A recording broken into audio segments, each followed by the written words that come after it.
Now, let's look at the beginning of the tragedy. It began slowly, like most tragedies, almost accidental. They took a few Africans out, took the Africans to the King of Portugal. The Africans were so well dressed, the King of Portugal thought they were royalty visiting. The Pope gave them presents as it was the custom to send them home. The concept of slavery had not even gotten across to his mind. So Europe was changing now. Europe had once more gained control of the Mediterranean. Now they had learned again what they had lost: longitude and latitude, how to handle ships. Now they were turning these ships into slave trading ships. They did not think that this was a violation of Christianity. They did not think that this was a violation of Christianity. What you call black history, what you call African history, are the missing pages of world history. Now, because I've now begun to study European history, I began to understand how African history was misplaced in the history of the world. And the one thing that I learned repeatedly: you cannot oppress a historical people.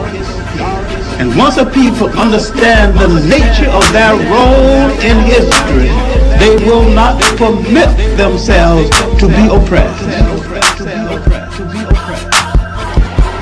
In order to oppress you, people must remove you from the respectful commentary of history. They must destroy your confidence and historical memory.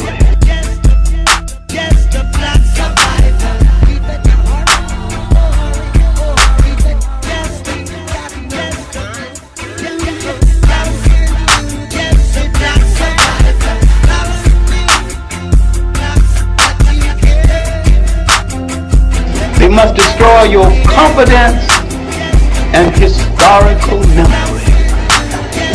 The memory of what you was, so that you can be confused about what you are, and more confused about what you still must be and where you still must go.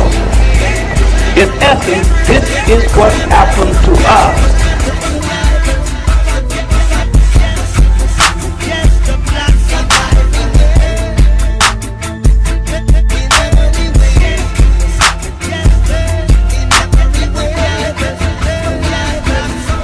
Led me around on a leash. That was different. We thought you were inferior.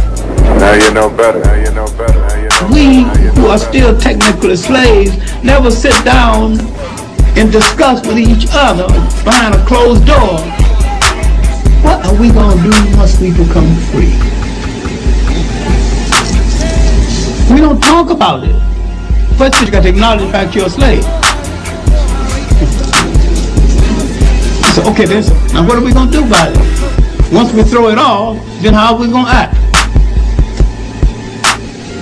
This is not a discussion among us, and it should be a discussion. But what the Portuguese and the Spaniards are talking about now is how they are going to behave once they are in charge. How are they going to treat those other people? And the Pope says, you are both authorized to reduce to servitude all infidel people. So to enslave a person, all you have to declare is that he is an infidel, not a member of your religion. Nothing Christian about it, nothing humane about it. Read Eric Williams' Capitalism and Slavery. It's all documented there in the first 3 chapters.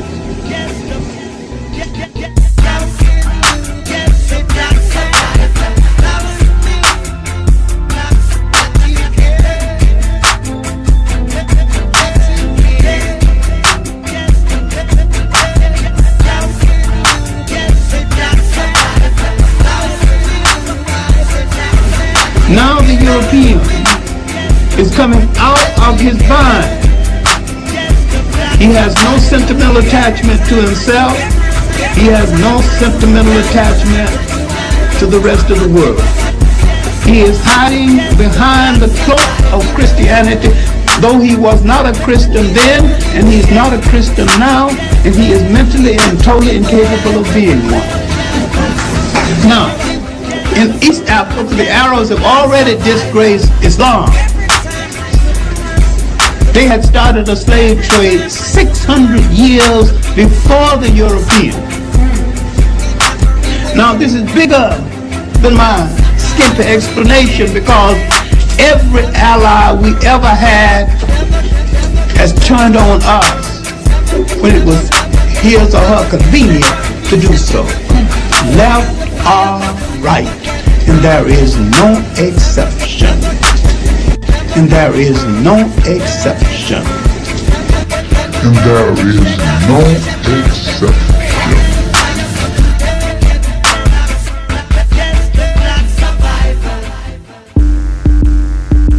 In any race of people, the most instinctively revolutionary people is the youth. Because the youth is always willing to fight. In anybody's race,